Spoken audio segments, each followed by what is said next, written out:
আমার পেছনে লাগা? আমার ঠাকুরপুকে পুঁটি মাছ খেতে দেয়নি, আমি ওর ছেলেকে হরলিক্স খেতে দেব না। এই পানের বাটাটা টেবিলের উপর রেখে খাটের নিচে একটা প্লাস্টিকের ঝুড়ি আছে, বের কর তো।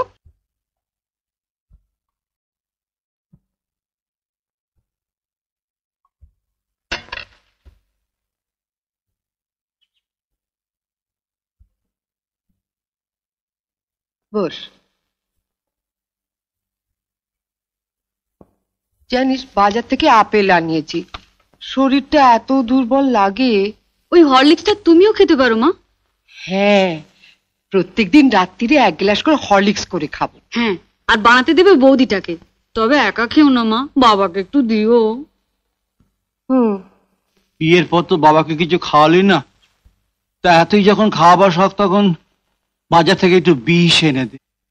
অসুস্থ নাতিটার মুখ থেকে কেড়ে নিয়ে আসা হরলিক্সটা তোর মাই খা। ঠিক আছে, তোমাকে আর খেতে হবে না। দেখ তো মিষ্টি কিনা।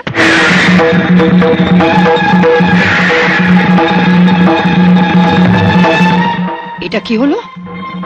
আপনি তো একটু আগে বড়দির ঘরে বলে এলেন মা, যার স্বামী যেমন রোজগার করবে তার ঘরে তেমন খাওয়া দাওয়া হবে।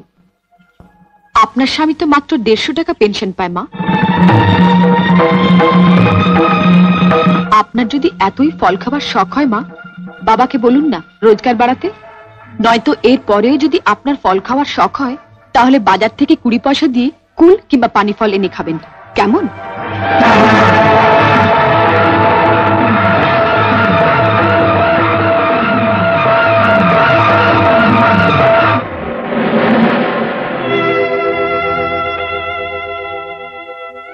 অপ্রিয় সত্য কথা বললাম বলে আমাকে ক্ষমা করবেন বাবা। কি গো, তোমার সামনে আমাকে এমনি ভাবে অপমান করে চলে গেল, আর তুমি কিছু বলবে না? হ্যাঁ বলবো, বলবো, নিশ্চয়ই বলবো। আজ আমি ভগবানের কাছে প্রার্থনা করে বলবো, হে ভগবান, বাংলার ঘরে ঘরে দজ্জাল শাশুড়িদের শায়েস্তা করবার জন্য ছোট বউয়ের মধ্যে একটি করে বউ পাঠিয়ে দিও।